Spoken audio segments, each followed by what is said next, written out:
Hello दोस्तों, तो स्वागत है हमारे चैनल पीडीएम ज्ञान स्टडी में। तो आज हम बात करेंगे schedule of the Indian constitution. तो जो टोटल नंबर ऑफ शेड्यूल हैं presently, total number of schedule हैं वो हैं 12, और जो ओरिजिनली थे वो थे 8 शेड्यूल थे। ओरिजिनली जो थे 8 शेड्यूल थे। तो जो शेड्यूल हैं, जैसे फर्स्ट शेड्यूल है, सेकंड है, थर्ड है, और ये कितने हैं? टोटल 12th शेड्यूल हैं, 12th शेड्यूल। अब हम थोड़ा बात करते हैं कि जो संविधान था, तो इसका मतलब जो ये 26 नवंबर 1949 को अपनाया गया था, मतलब। और जो और संविधान दिवस जो है हम 26 नवंबर को मनाते हैं, संविधान दिवस, कॉन्स्टिट्यूशन डे जो है वो 26 नवंबर को मनाते हैं। और जो पूरी तरह से ये इन्फोर्स हुआ था, ये हुआ था 26 जनवरी 1950 को। तो इसको मतलब पूर्ण रूप से ये कह सकते हैं हम, पूर्ण रूप से लागू हो गया था, पूर्ण रूप से लागू हुआ। तो अब हम बात करते हैं शेड्यूल की। जो शेड्यूल थे ओरिजिनली 8 शेड्यूल थे, और अब प्रेजेंट में है ये 12 शेड्यूल हैं प्रेजेंट में। तो वन बाय वन हम डिस्कस करते हैं। जो पहला शेड्यूल था, the first schedule of the Indian constitution. तो फर्स्ट शेड्यूल में जो है नेम ऑफ द स्टेट आते हैं, नेम ऑफ द स्टेट, और ये आर्टिकल फर्स्ट में आता है। और जो दूसरा है वो इसमें आते हैं name of the union territories.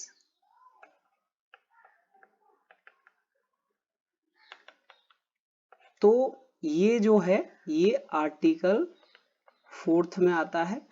तो जो पहला शेड्यूल है इसमें नेम ऑफ द स्टेट, मतलब जो अपने इंडिया का नाम है, और ये और यूनियन टेरिटरीज का जो नाम है वो इसमें आते हैं, जो फर्स्ट शेड्यूल है उसमें आते हैं। तो नेम ऑफ द स्टेट और name of the union territories article first आता है, आर्टिकल 4 आता है। तो अब हम बात करते हैं जो सेकंड शेड्यूल है। मतलब ये मैंने डीपली नहीं पढ़ा है, थोड़ा और डीपली हम जाएंगे तो इसमें आर्टिकल फर्स्ट, मतलब फर्स्ट में क्या क्या होता है। तो इंक्रीज कर सकते हैं जो लैंड बाउंड्रीज है, इंडिया की जो बाउंड्रीज है हम उनको इंक्रीज कर सकते हैं। तो जो इम्पोर्टेंट है मैं उसी हिसाब से करा रहा हूँ। तो सेकेंड शेड्यूल में जो है Indian second schedule of the Indian constitution, तो इसमें जो है इसमें आते हैं इमोल्यूमेंट, अलाउंस और प्रिविलेजेस। जो सेकेंड शेड्यूल में जो है emoluments and allowance and privilege, और ये किनके आते हैं? ये जो एमोल्यूमेंट्स और अलाउंस और प्रिविलेज जो हैं ये आते हैं, मतलब जो जैसे प्रेसिडेंट ऑफ इंडिया है, प्रेसिडेंट ऑफ इंडिया, और जो वाइस प्रेसिडेंट मतलब governor of state, governor of state. अब हम थोड़ा शॉर्ट में लिखेंगे।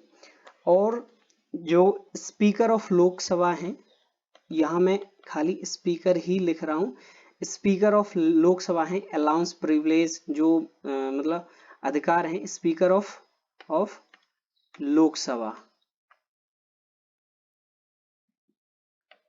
सभा, और डिप्टी स्पीकर ऑफ लोकसभा। तो ये शॉर्ट में है DS, deputy speaker of Lok Sabha. और जो चेयरमैन रहते हैं,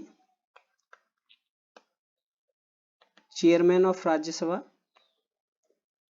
and deputy chairman of Rajya Sabha. तो ये इनके जो स्पेशल एमोल्यूमेंट्स हैं ये आते हैं। और जो सुप्रीम कोर्ट के जज सेकंड शेड्यूल में आते हैं ये, तो आपसे डायरेक्टली प्रश्न पूछा जाएगा कि जो प्रेसिडेंट ऑफ इंडिया है वो किस शेड्यूल में आते हैं, या गवर्नर ऑफ द स्टेट है वो कौन से शेड्यूल में आते हैं, या स्पीकर ऑफ लोकसभा है वो कौन से शेड्यूल में आते हैं, जो चेयरमैन है, चेयरमैन ऑफ राज्यसभा या डिप्टी चेयरमैन ऑफ राज्यसभा में वो कौन से शेड्यूल में आते हैं। तो ये भाग 2 में आते हैं। जो सुप्रीम कोर्ट के जज हैं, एससी जज हैं, सुप्रीम कोर्ट जज ऑफ इंडिया, तो ये भी आते हैं। और जो हाई कोर्ट के जज हैं वो भी इसमें आते हैं। और जो कंप्ट्रोलर, जो सीएजी रहता है, comptroller and auditor general of India जो है, ये भी सेकंड शेड्यूल में आते हैं। तो इसमें अब हम बात करते हैं जो आर्टिकल आते हैं सेकंड शेड्यूल में। आर्टिकल जो हैं वो आते हैं, आर्टिकल हमारा 59 आता है, और आर्टिकल 65 आता है, आर्टिकल 75 आता है, और आर्टिकल 97 आता है। और जो आर्टिकल 125 है, 148 है, और 164 है, 186 है, और हमारा आर्टिकल 221 आता है।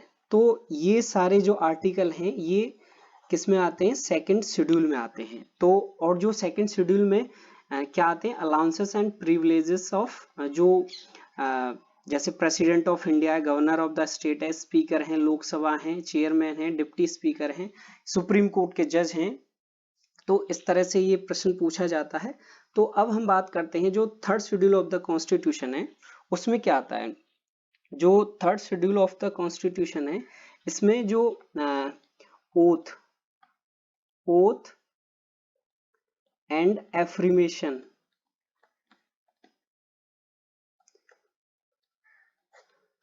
जो शपथ ली जाती है, जो यूनियन ऑफ मिनिस्टर हैं और जो जज हैं, मतलब इसमें जो शपथ ली जाती है, जितने सारे भी हैं, यूनियन ऑफ मिनिस्टर हैं, प्राइम मिनिस्टर हैं, जज हैं, तो ये थर्ड शेड्यूल में आते हैं। और जो शेड्यूल्स में वो आर्टिकल हैं, आर्टिकल 75 आता है, और 84 आता है, और 99 आता है, 124 आता है, और हमारा आर्टिकल 146 आता है, और 173। तो ये आर्टिकल आते हैं थर्ड शेड्यूल में। तो ओथ एंड एफर्मेशन आती है, यूनियन ऑफ द मिनिस्टर, जज, तो इनके जो शपथ है ये आर्टिकल थर्ड में आते हैं। तो अब हम बात करते हैं जो फोर्थ शेड्यूल है उसके बारे में। तो जो फोर्थ शेड्यूल में आता है allocation of the seat, allocation of the seat in state and union territories, state and union territories in Rajya Sabha. तो जो राज्यसभा में राज्यसभा जो सीट अलॉट की जाती हैं स्टेट और यूनियन टेरिटरीज के लिए, तो ये किस में कौन से शेड्यूल में की जाती है, फोर्थ शेड्यूल में। ये जो सीट है स्टेट और राज्यसभा यूनियन टेरिटरी की सीट अलॉट की जाती है वो कौन से शेड्यूल में आते हैं, फोर्थ शेड्यूल में। अब हम बात करते हैं जो फिफ्थ शेड्यूल है उसके बारे में। तो जो फिफ्थ शेड्यूल है इसमें प्रोविजन रिलेटेड टू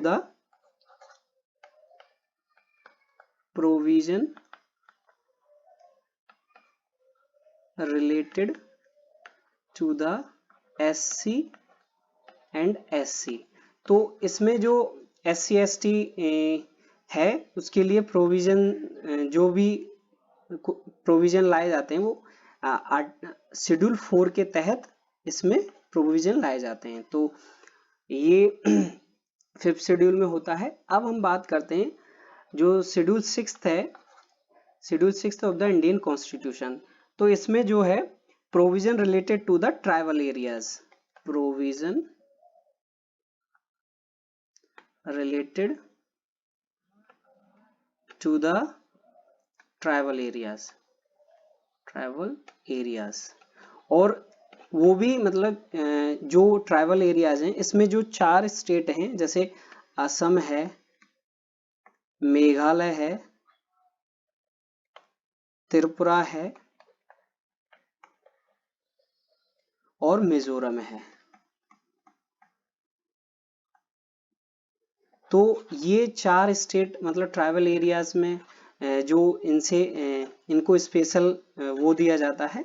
तो ये जो चारों स्टेट हैं ये ट्राइबल एरियाज में आते हैं और सेकंड शेड्यूल में भी सिक्स शेड्यूल में भी आते हैं ये। तो अगला जो है हमारा वो है 7th schedule of the Indian constitution. तो ये 7वां जो शेड्यूल है इसमें डिवीजन ऑफ द पावर आती हैं, डिवीजन ऑफ द पावर। तो जो डिवीजन ऑफ पावर है इसमें 3 है, यूनियन है, स्टेट है और कॉन्करेंट लिस्ट है। तो पहली है यूनियन लिस्ट और स्टेट लिस्ट है, स्टेट लिस्ट है और कॉन्करेंट लिस्ट है। तो डिवीजन ऑफ द पावर तो कॉन्करेंट। तो ये तीनों लिस्ट किस में आते हैं, 7th शेड्यूल में आते हैं। तो जो यूनियन लिस्ट है, ओरिजिनल जो कॉन्स्टिट्यूशन था तो इसमें 97 सब्जेक्ट आते हैं और इसमें 66 सब्जेक्ट आते हैं स्टेट में, और जो कॉन्करेंट है इसमें 47 आते हैं। तो ये भी अच्छा पॉइंट है कि 7th शेड्यूल में क्या आता है। तो जो लिस्ट हैं, यूनियन लिस्ट, स्टेट लिस्ट और कॉन्करेंट लिस्ट, तो ये तीनों इसी में आते हैं। तो आगे हम बढ़ते हैं। तो अगला है हमारा, और जो हमारा 4th शेड्यूल मतलब 6th शेड्यूल है, ये आर्टिकल 244 में और 275 में आता है। जो हमारा 6th शेड्यूल है तो यहाँ हम पेन ले लेते हैं। जो 6th शेड्यूल है हमारा, तो ये आर्टिकल 244 और आर्टिकल 275 में आता है ये। और जो 7th शेड्यूल है तो ये हमारा आता है आर्टिकल 246 में, आर्टिकल 246 में। तो इस तरह से ये आर्टिकल आते हैं। तो अगला जो है हमारा 8th शेड्यूल है। तो जो 8th शेड्यूल में जो है हमारे लैंग्वेज आती हैं कि total number of the language कितनी है अपने इंडिया में, मतलब जो शेड्यूल में है। ओरिजिनली तो इसमें जो 8वें शेड्यूल में थी तो 14 लैंग्वेज थी, 14 लैंग्वेज, और जो प्रेजेंट में है वो है नाउ 22 लैंग्वेज। तो 22 लैंग्वेज है। ओरिजिनली कितनी थी, 14 थी, अब कितनी है, 22। और जो लैंग्वेज हैं इसमें ये आर्टिकल हमारे 344 और 351 में आता है, आर्टिकल 344 एंड 351। तो ये 8th शेड्यूल जो है यहाँ आता है। अब हम बात करते हैं लैंग्वेज के बारे में।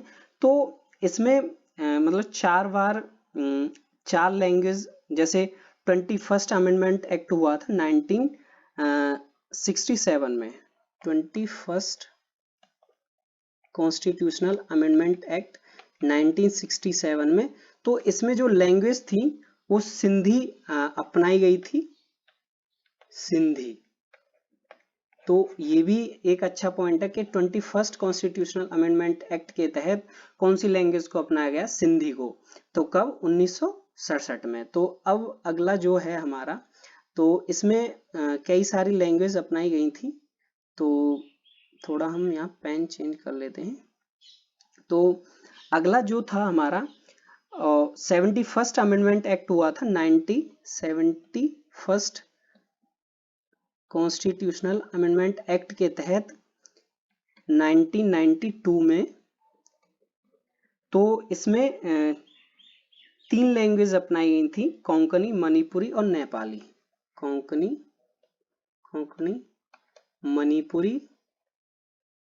मणिपुरी और नेपाली। नेपाली। तो ये 3 लैंग्वेज 1992 में अपनाई गई थी 71st कॉन्स्टिट्यूशनल अमेंडमेंट एक्ट के तहत। अब है हमारा इसमें और बोडो डोंगरी, तो पेन यहाँ हम चेंज कर लेते हैं।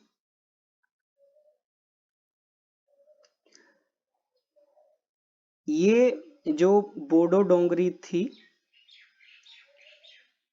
इसमें 92nd कॉन्स्टिट्यूशनल अमेंडमेंट एक्ट के तहत 2003 में बोडो डोंगरी, मैथिली और संस्थाली, बोडो डोंगरी,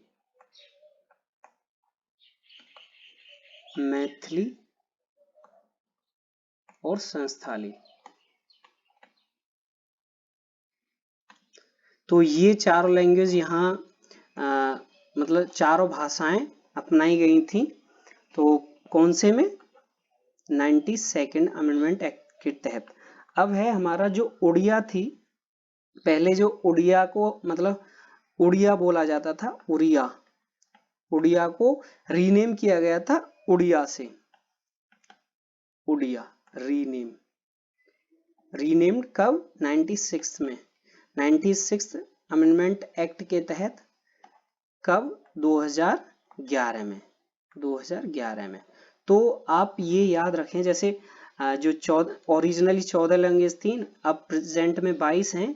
आर्टिकल ये 344 और जो 8 शेड्यूल है 351 में आता है। 21st कॉन्स्टिट्यूशनल अमेंडमेंट एक्ट में मतलब अमेंडमेंट एक्ट हुआ उसमें 1967 में, तो सिंधी अपनाई गई। फिर 71st अमेंडमेंट एक्ट आया 1992 में, कोंकणी, मणिपुरी और नेपाली। और 92nd अमेंडमेंट आया 2003 में, बोडो, डोंगरी और मैथिली और संस्थाली। उड़िया को हम रीनेम किया गया उड़िया से, उड़िया को 96 में अमेंडमेंट एक्ट था 2011 में। तो ये यहाँ इतना ही था। और मेन भी है, इसमें डायरेक्टली प्रश्न पूछा जाता है आपसे कि 21st अमेंडमेंट एक्ट में कौन सी लैंग्वेज अपनाई गई, या 71st में कौन सी, 92nd में कौन कौन सी थी, और उड़िया को कब रीनेम किया गया। तो इस तरह से भी आपको प्रश्न पूछा जाता है। तो अब है हमारा ये 9th शेड्यूल है। तो जो 9th शेड्यूल में आते हैं तो 9th शेड्यूल में एक्ट एंड रेगुलेशंस आते हैं, रेगुलेशंस। और जो 9th शेड्यूल में आर्टिकल जो आता है वो आर्टिकल 31B आता है। और जो इसमें 9th शेड्यूल में लैंड रिफॉर्म आता है, मतलब डील करता है जो 9th शेड्यूल है लैंड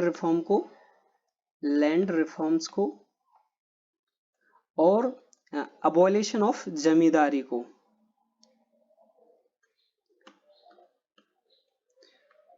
अबॉलिशन ऑफ जमींदारी। तो मेन ये है कि जमींदारी को कब खत्म किया गया, तो 9th शेड्यूल के तहत। और ये भी है जो 9th शेड्यूल है, तो इसको पहले टोटल नंबर ऑफ शेड्यूल कितने थे? 8 थे। तो इसको कब जोड़ा गया? फर्स्ट अमेंडमेंट एक्ट के तहत इसको 1951 में जोड़ा गया था। फर्स्ट अमेंडमेंट एक्ट के तहत 1951 में 9वें शेड्यूल को जोड़ा गया था। तो ये वाला पॉइंट जो है बहुत ज्यादा इंपॉर्टेंट है कि फर्स्ट अमेंडमेंट में कौन सा शेड्यूल जोड़ा गया और कब जोड़ा गया। तो 1951 में फर्स्ट अमेंडमेंट एक्ट के तहत 9वां शेड्यूल जोड़ा गया। तो अब हम बात करते हैं ये 10वां शेड्यूल है हमारा। तो जो 10वां शेड्यूल है इसमें आता है जो disqualification of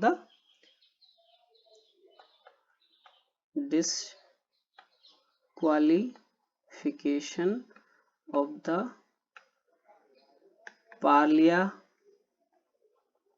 parliament and state, जो member of parliament and state legislature. तो यहाँ जो एंटी डिफेक्शन लॉ भी हम इसको बोलते हैं। तो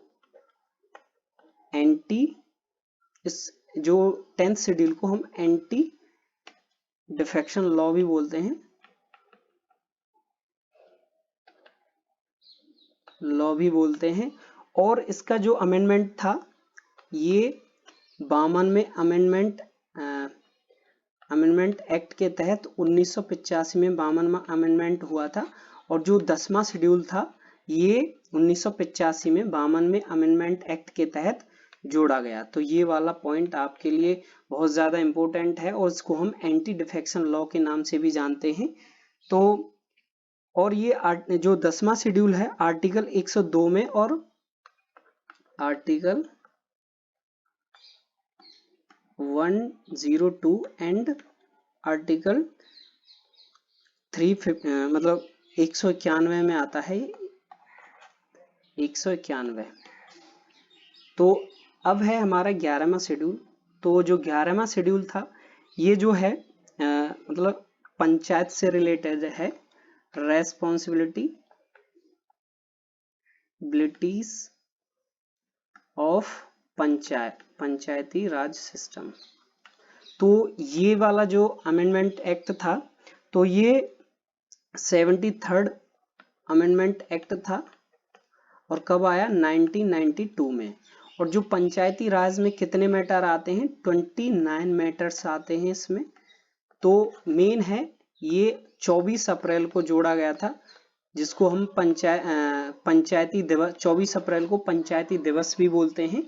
और 29 मैटर्स आते हैं इसमें, 1992 में जोड़ा गया था इसको। और इसको मतलब एक 29 और इसमें जो आर्टिकल है ये 243 आर्टिकल 243 जी में आता है। जो 11वां शेड्यूल है ये यहाँ आता है। तो आगे है हमारा 12th शेड्यूल। तो 12th शेड्यूल भी म्युनिसिपैलिटी से रिलेटेड है, रेस्पॉन्सिबिलिटीज ऑफ म्युनिसिपैलिटीज।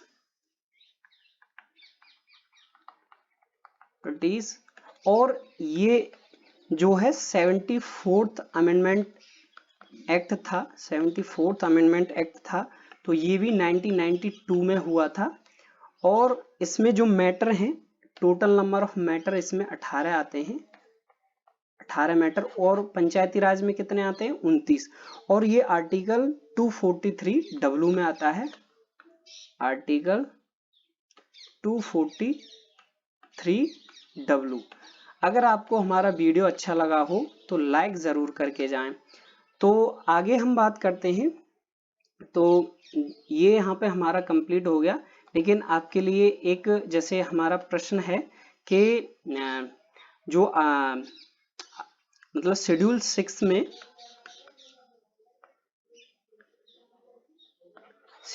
में क्या आता है और जो लैंग्वेज